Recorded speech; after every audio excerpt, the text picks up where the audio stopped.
नमस्कार दोस्तों, क्राइम तक में आप सबका स्वागत है। मैं हूं सुप्रतिम बैनर्जी। आमतौर पर जब किसी आदमी की हत्या हो जाती है तो उसके परिवार पर दुखों का पहाड़ टूट पड़ता है।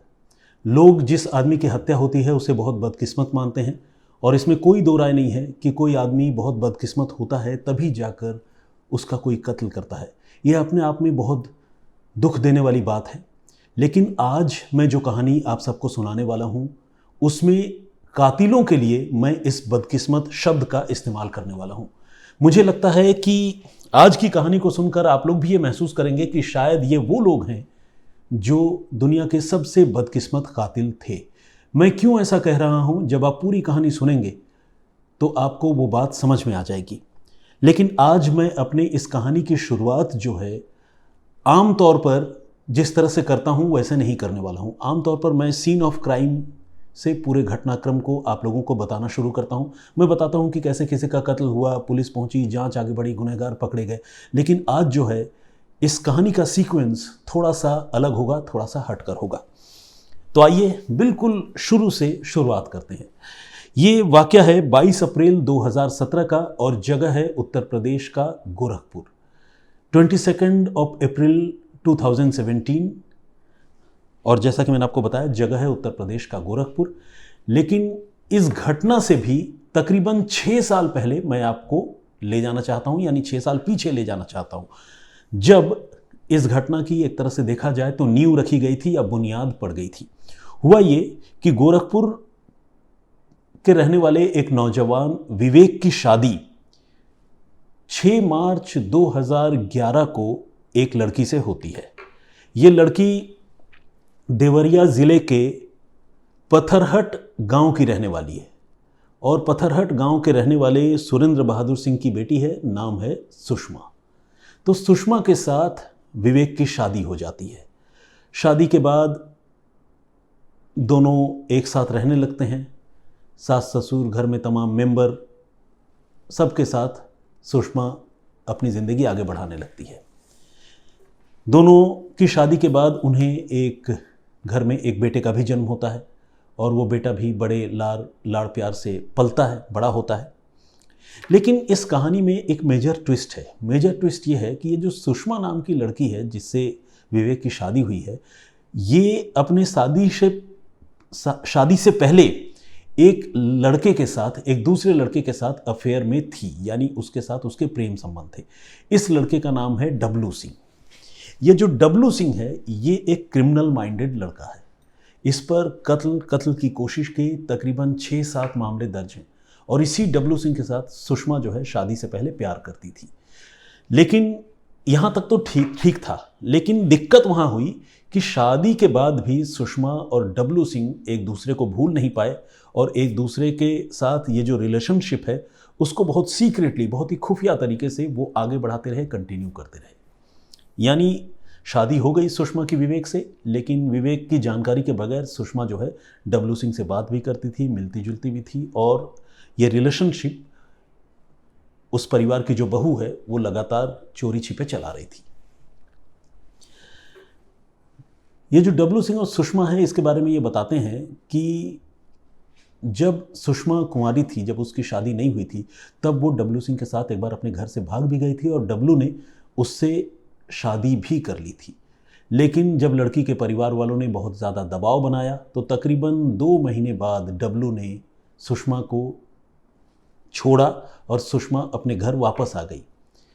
सुषमा के घर के लोगों ने इसके बारे में किसी को भी कोई जानकारी नहीं थी। खासकर गोरखपुर के जिस परिवार से सुषमा का रिश्ता हो रहा था, जिस परिवार में, उस परिवार के लोगों को तो सुषमा के घर वालों ने कुछ भी नहीं बताया और एक तरह से विवेक और उसके घर वालों को अंधेरे में रखकर सुषमा के घर वालों ने अपनी बेटी की शादी विवेक नाम के उस लड़के से करा दी। दिन गुजरते रहे, साल गुजरते रहे और जैसा कि मैंने आपको बताया इन दोनों को एक बेटा भी हुआ। लेकिन ये जो लड़की है वो अपने प्रेमी को भूल नहीं पाई थी और फिर तकरीबन 6 साल बाद सुषमा ने अपने प्रेमी के साथ मिलकर एक भयानक साजिश रची। ये साजिश थी अपने पति के कत्ल की। सुषमा ने यह तय कर लिया कि वो अब डब्लू सिंह की मदद से अपने पति विवेक की हत्या करवाएगी और हत्या करवाने के बाद वो आगे की ज़िंदगी डब्लू के साथ ही सुकून से गुजारेगी और इस कत्ल को वो कत्ल के तौर पर नहीं बल्कि एक एक्सीडेंट का रूप देने की कोशिश करेंगे ताकि किसी को पता भी न चले कि विवेक की हत्या हो गई और उनकी ज़िंदगी से विवेक नाम का कांटा, या आप यूं कह लें कि जो पति नाम का कांटा है, वो हट जाएगा। इस साजिश के मुताबिक डब्लू सिंह को अपने कुछ गुर्गों के साथ सुषमा के घर पहुंचना था और उसकी हत्या करनी थी। इसके लिए डब्लू ने और उसके जितने भी चेले चपाटे हैं, जो गुर्गे हैं, उन्होंने दिन चुना था 22 अप्रैल 2017 का और वक्त चुना था रात का। रात के वक्त डब्लू सिंह को आधी रात के वक्त अपनी प्रेमिका सुषमा के घर आना था। सुषमा और डब्लू सिंह के बीच में इसे लेकर पहले ही बातचीत हो गई थी। तैयारी ये थी कि आधी रात को सुषमा जो है घर का दरवाज़ा खोल देगी और डब्लू अपने लोगों के साथ घर के अंदर घुस जाएगा और घर के अंदर घुसने के बाद विवेक के ऊपर वो हमला कर देंगे और उसकी जान ले लेंगे। इसी तय प्रोग्राम के मुताबिक डब्लू अपने 2-3 साथियों के साथ उस जगह पर पहुंचा जहां सुषमा और विवेक का मकान था, यानी गोरखपुर का भैरवपुर इलाका। अब भैरवपुर में अपनी कार से डब्लू अपने 2-3 गुर्गों को लेकर पहुंचा और कार को उसने गली से दूर मेन रोड पर खड़ी कर दिया और इसके बाद अपने 2 लोगों को लेकर डब्लू सिंह चुपचाप अपनी प्रेमिका सुषमा के घर की ओर बढ़ा। तय प्रोग्राम के मुताबिक घर का दरवाज़ा खुला हुआ था। एक और ख़ास बात यह है कि मर्डर करने से पहले इन सारे लोगों ने अपने मोबाइल फ़ोन स्विच ऑफ कर लिए थे। आप वजह समझ सकते हैं, क्योंकि इनको ये लग रहा था कि अगर मोबाइल फ़ोन स्विच ऑन रहेगा तो उस मोबाइल फ़ोन के लोकेशन की वजह से ये कभी ना कभी पकड़े जाएंगे या कभी ना कभी उनकी पोल खुल जाएगी। लेकिन अगर मोबाइल फ़ोन ही स्विच ऑफ रहेगा तो ये साबित ही नहीं होगा कि वो वहाँ पर पहुँचे भी थे। तो कुल मिलाकर अपने तरफ से कातिलों ने पूरी तैयारी की थी और तय प्लान के मुताबिक, तय प्रोग्राम के मुताबिक डब्लू सिंह अपने 2 लोगों को लेकर कार मेन रोड पर छोड़कर, जहां पर एक और आदमी को कार में बिठाकर ये 3 लोग सुषमा के घर दाखिल हो गए। विवेक अपने अंजाम से बेखबर बिस्तर पर गहरी नींद सो रहा था। डब्लू खुद तो क्रिमिनल था ही, 2 और क्रिमिनल को लेकर पहुंचा और इन्होंने मिलकर पहले जो है विवेक का नींद की हालत में ही, सोए हालत में ही गला घोंटा और गला घोंटने के बाद जो उनके पास घर में भारी चीज़ या पत्थर जैसी कुछ चीज़ थी उससे कुचल कुचल कर विवेक की वहीं हत्या कर दी। यानी इंश्योर किया कि विवेक किसी भी कीमत पर जिंदा न रहे।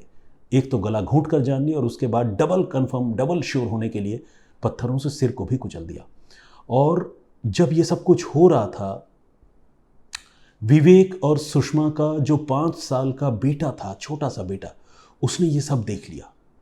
आप सोचिए कि उस छोटे से बच्चे पर आधी रात को क्या गुजरी होगी जब उसने ये देखा होगा कि कुछ अनजान लोग घर में घुस आए हैं और उसके प्यारे पापा का सिर वो पत्थरों से कुचल रहे हैं।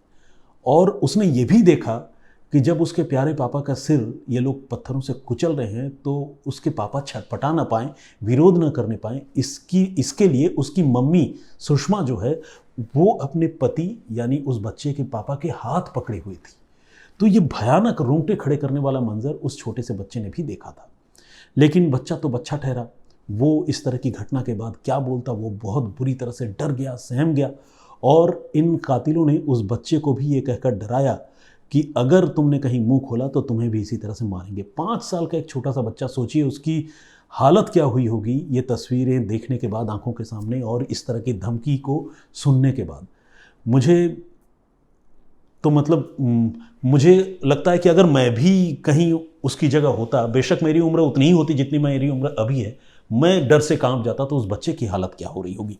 बहरहाल, लेकिन हुआ ये कि इधर ये जो 3 लोग हैं, डब्लू और उसके 2 लोग, घर में कत्ल करने के लिए घुसे और कत्ल की वारदात को अंजाम भी दे रहे थे।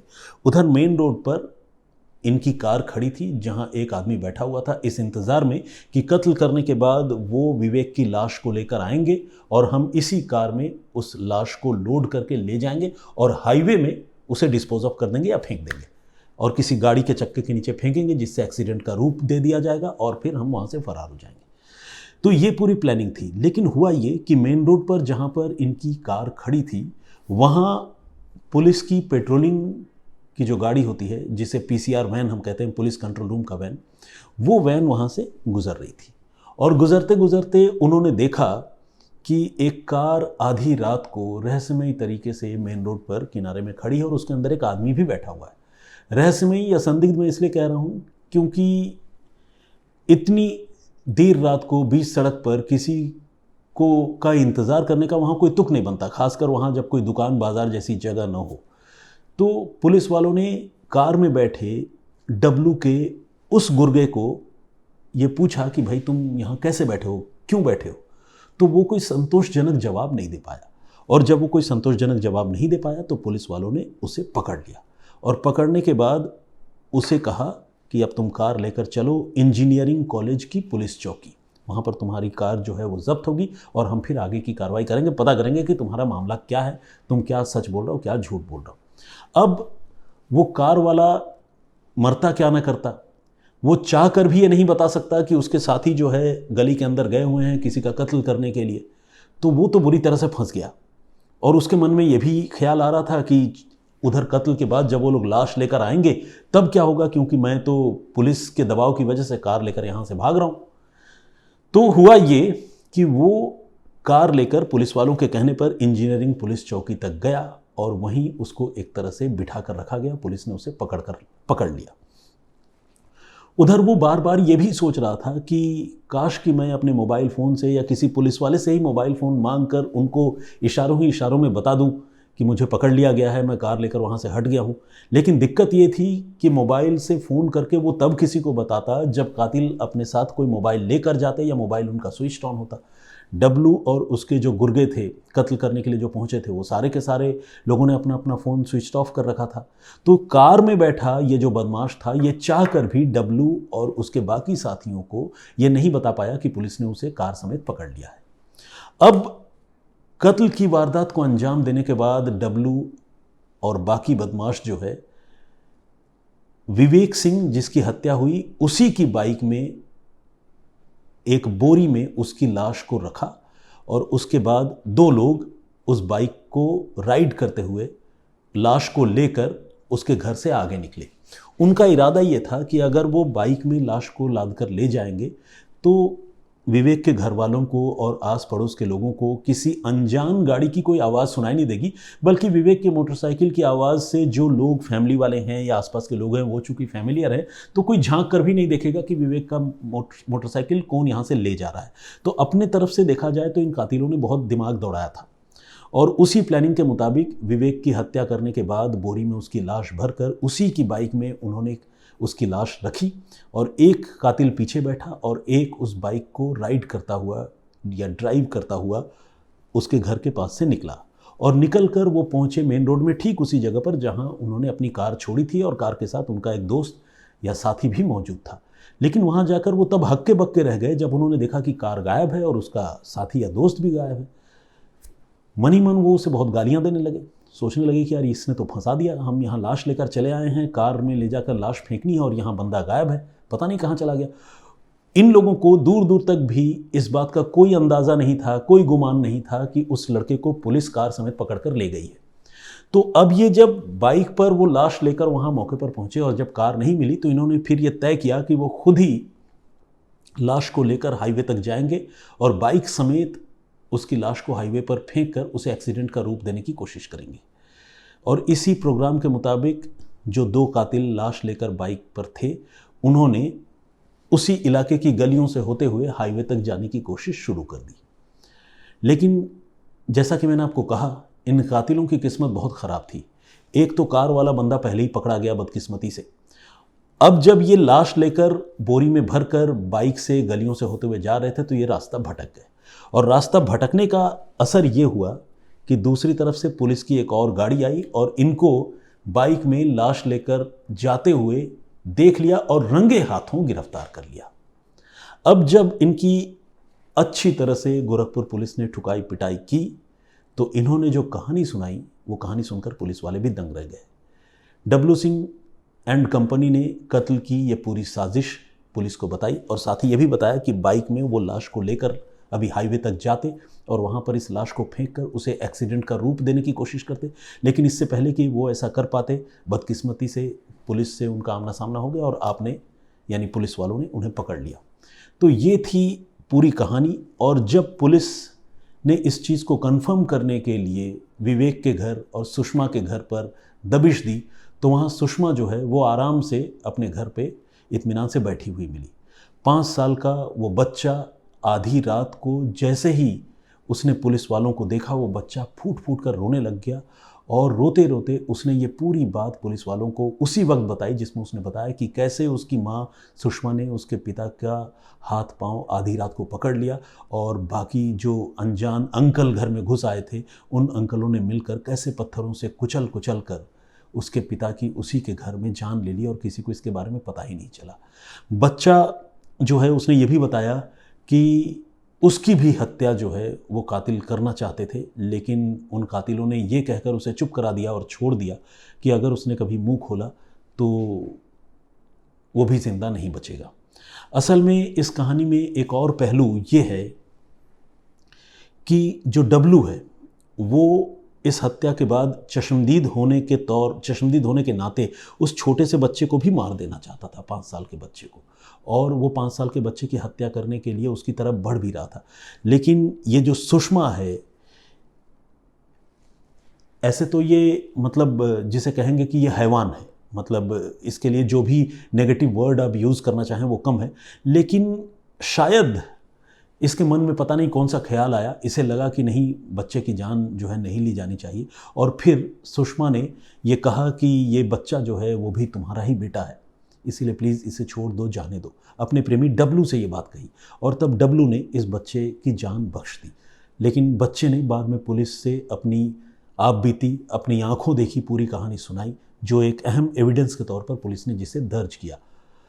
ये तो एक बात रही। और दूसरा, सुषमा घर से पकड़ी गई, लाश के साथ 2 कातिल पकड़े गए। एक कातिल जो अलग से पैदल ही आ रहा होगा उसको पुलिस ने बाद में गिरफ्तार किया, और सबसे पहले एक कातिल जो इस मर्डर में और शामिल था वो कार समेत पुलिस के हत्थे चढ़ चुका था।